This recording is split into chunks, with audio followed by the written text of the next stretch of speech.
Hello యేసుక్రీస్తు నామమున అందరికీ హృదయపూర్వక వందనములు. ప్రత్యేకమైన సమయంలో ఈ ప్రత్యేకమైన రోజు యొక్క వాగ్దానంతో మీ ముందుకు వచ్చున్నాను. దేవుడు ఈరోజు మనకు అనుగ్రహించిన వాగ్దానము ద్వితీయోపదేశకాండము 28వ అధ్యాయము 1వ వచనము. నీ దేవుడైన యెహోవా భూమి మీద ఉన్న సమస్త జనముల కంటే నిన్ను హెచ్చించును. హల్లెలూయా. ఈ వాగ్దానం ద్వారా మనం దీవించబడును గాక. ఈ వాగ్దానం ద్వారా మనం ఆశీర్వదించబడును గాక. ఆమేన్. ఎప్పుడైతే ఇచ్చిన వాగ్దానం బట్టి అడుగుతామో అడిగిన సమస్తాన్ని దేవుడు మనకి అనుగ్రహిస్తాడు. ఇచ్చిన వాగ్దానం నీ దేవుడైన యెహోవా భూమి మీద ఉన్న సమస్త జనముల కంటే నిన్ను హెచ్చించును. దేవుడు ప్రతి దానికి మీద కంటే భూమి మీద ఉన్న ప్రతి దాని మీద కూడా మనల్ని హెచ్చిస్తా అన్నాడు. కాబట్టి మనం ఈరోజు ఏం చేయాలంటే ఈ వాగ్దానం మన జీవితంలో ఎలా నెరవేరుతుందో తెలుసా?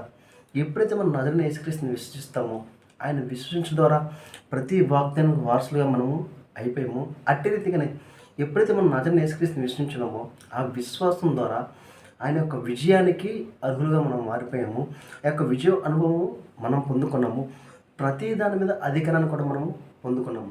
కాబట్టి ఈరోజు ఈ వాగ్దానం పట్టుకుని నీ పరిస్థితి ఎలాగైతే ఉందో, దేవా ఇది నా పరిస్థితి కాదు, ఇదిగో నీ వాగ్దానం చూడండి, ఈ వాగ్దానం ద్వారా నా జీవితంలో అనేకమైన అద్భుత కార్యాలు జరుగునుగాక అని ఎప్పుడైతే విశ్వాసంతో నువ్వు ప్రార్థిస్తావో, నువ్వు అడుగు వాటికంటే ఊహించే వాటికంటే దేవుడు అత్యధికంగా నీకు కలుగజేస్తాడు.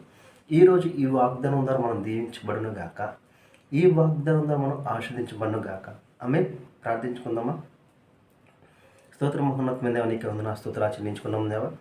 ఇచ్చిన వాగ్దానం బట్టి నీకే కోట్ల స్తోత్రాలు చెల్లించుకున్నాం తండ్రి. వీడియో చూస్తున్న వారికి ఏ సహాయం కాలం మాకైతే సమస్తం తెలియదు కానీ దేవా, నువ్వు సమస్తం తెలిసిన తండ్రి. కావాల్సిన ప్రతి ఒక్కరికి కావాల్సిన ప్రతి ఒక్క సహాయం అందునుగా కానీ ప్రవచిస్తున్నాం దేవా. ప్రతి ప్రయాణంలో మీరే తొడే నడిపించిందండి.